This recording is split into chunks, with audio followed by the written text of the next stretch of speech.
अनुसूचित जातींच्या आरक्षणाच्या उपवर्गीकरणाला तीव्र विरोध दर्शवण्यासाठी सोमवार 13 जुलै 2026 रोजी देऊळगाव राजा येथे शेकडो समाज बांधवांच्या उपस्थितीत एक भव्य महामोर्चा काढण्यात आला।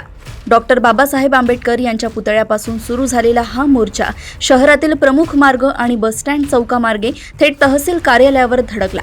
या आंदोलनात युवक, महिला आणि ज्येष्ठ नागरिकांनी मोठ्या संख्येने उपस्थित राहून आरक्षणाच्या संरक्षणासाठी जोरदार घोषणाबाजी केली।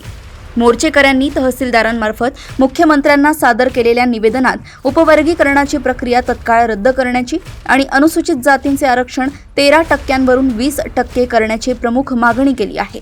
यासोबतच न्यायमूर्ती अनंत बडर समितीचा अहवाल सार्वजनिक करून ती समिती रद्द करावी, तसेच समाजाचे शैक्षणिक व आर्थिक सर्वेक्षण करून त्यानुसार शिष्यवृत्ती आणि वसतिगृहांच्या सुविधा वाढवाव्यात अशा विविध मागण्या मांडण्यात आल्या आहेत। उपवर्गीकरणामुळे अनुसूचित जातींमध्ये फूट पाडण्याची भीती व्यक्त करत आंदोलनकर्त्यांनी हा मोर्चा अत्यंत शांततेत व शिस्तबद्ध वातावरणात पार पाडलाय। देऊळगाव राजा येथून सुषमा राऊत यांची रिपोर्ट।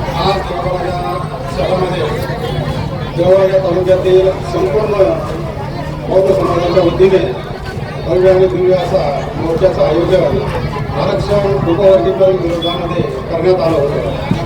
तर यामध्ये प्रमुख मुद्दे असे होते की जे आरक्षण लागू करण्याचा प्रयत्न केला जात आहे, आमचं असं मत आहे की हे आरक्षण जे सर्वोच्च न्यायालयाने निर्णय दिलेला आहे हा भारतीय संविधानाच्या विरोधामध्ये आहे। संविधानाने असा राज्य सरकारला कोणताच अधिकार दिलेला नाही की त्यांनी उपवर्गीकरण करावं म्हणून, आणि हा जो कायदा आहे हा संसदेमध्ये पास झाला पाहिजे, त्यावेळेसच त्याचं अंमलबजावणी राज्य सरकार करू शकेल। परंतु असं कोणतंही हे करणं म्हणजे योग्य मार्ग न शोधता दोन्ही समाजामध्ये, दोन्ही जातीमध्ये तेढ निर्माण करण्याकरता हे दोन्ही सैनिक म्हणजे दोन्ही समाज एकत्रित न राहता कसे एकमेकाच्या विरोधात उभे राहतील हा प्रयत्न करण्याचा इथल्या या सरकारचा हा भाव आहे।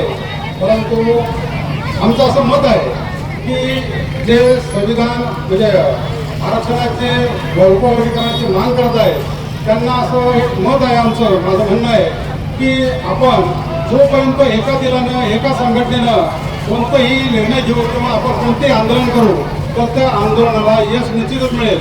परंतु जर आपण फुटून जर कोणतेही आंदोलन केलं जाईल तर त्या आंदोलनाला कधीही यश मिळणार नाही।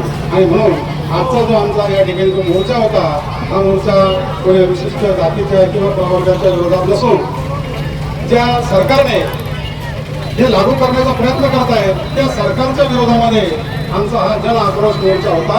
एवढं मी या ठिकाणी सांगू इच्छितो। या जन आक्रोश मोर्चाच्या माध्यमातून तुम्ही सरकारला काय सांगाल?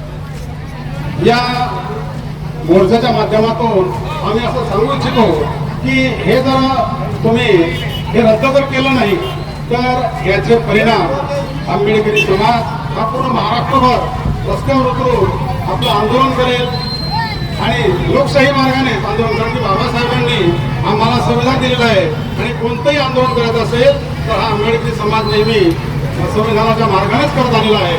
आणि म्हणून आम्ही या शासनाला एक विनंती करत आहोत की त्यांनी या उपवर्गीकरणाच्या नांदी न लागता गुन्ह्या गोविंदाने सर्व समाज या 59 जाती आहेत या एका जीवाला तशा पहिल्यापासून नांदत आल्या आहेत तसंच त्यांना राहू द्यावं आणि त्यांच्याकरता चांगल्या आणखीन काही योजना असतील त्या सुद्धा राबवाव्या।